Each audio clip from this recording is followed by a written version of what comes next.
No shortage of cold beers during a Friday happy hour at Milwaukee's Third Space Brewing. We offer a wide range of beers from, hoppy IPAs all the way to malty ambers and barrel-aged products.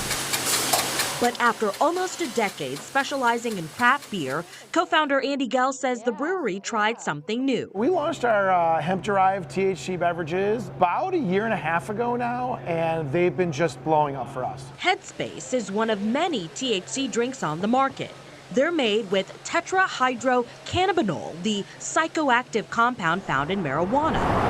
Initially, Gell thought it could be a tough sell for a brewery. What was that initial reaction from your customers? People were lined up outside the door trying to pick it up. Who was drinking these? It's a lot of different people. So there are plenty of people that are saying, hey, maybe I'm not consuming alcohol anymore. The THC drink industry is expected to be a $4 billion industry by 2028. At Discount Liquor on Milwaukee's South Side, the owner tells me they've had to expand this section of drinks multiple times over the last couple of years. THC, CBD, Delta-9 drinks, all of which are non-alcoholic. We've seen quite a rise in them really definitely over the last year. Discount Liquor owner Marie Gurguska says initially she had some reservations. What were your initial thoughts? Well, honestly, I thought, who is going to drink this? First of all, it's non-alcoholic, so I thought, and it's expensive. With different levels of potency. The most common is probably the 5, 10, 25 milligram. We do have 50. She's finding these drinks appeal to all demographics. There really is no average consumer for this drinker. They go anywhere from 21 up to people in their 60s. Your younger ones are looking more for the THC Delta-9 aspect, which is kind of the euphoric high that you get from drinking these. People in their probably 40s, 50s, 60s are looking for more of the CBD aspect of it, which is the pain relief. These drinks also a huge hit for those looking to cut extra calories. There are some that are seltzers that are 0 sugar, 0 carbs. So there is a health aspect to a number of these. So I think the younger generation is just a little more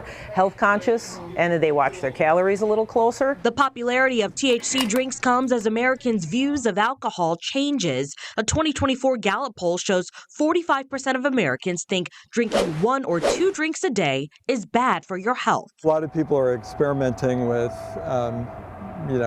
giving up alcohol. Dr. Bob Peoples of Marquette University investigates how alcohol impacts the brain. A recent release from the World Health Organization saying that no level of alcohol consumption is safe, which caused a pretty big splash. Alcohol is a risk factor for multiple types of cancer, colon cancer, esophageal cancer. He says the risks of alcohol consumption aren't necessarily new, but more people are cutting back. When you drink these, do you get the same feeling as when you have a glass of wine or a beer? It's somewhat similar. All of the health risks associated with alcohol, are those present in these THC drinks? There are certainly are some risks with THC drinks. There's evidence certainly with heavy consumption of THC starting in adolescence.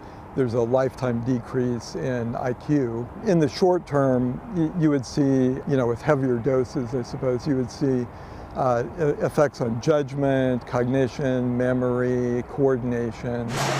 Both would have long-term use implications for mental health. He says consumers should do some research before cracking open a can. The important thing is to be informed about, to know the risks of what you're doing. But don't assume that it's going to be the same as an alcohol experience, because it's not. Andy Gell believes the buzz over these beverages is only just beginning. Is the market for this going to keep expanding? I think this market is going to the moon. I really think this is the next big thing. In Milwaukee, Cyria Sandlin, WISN 12 News.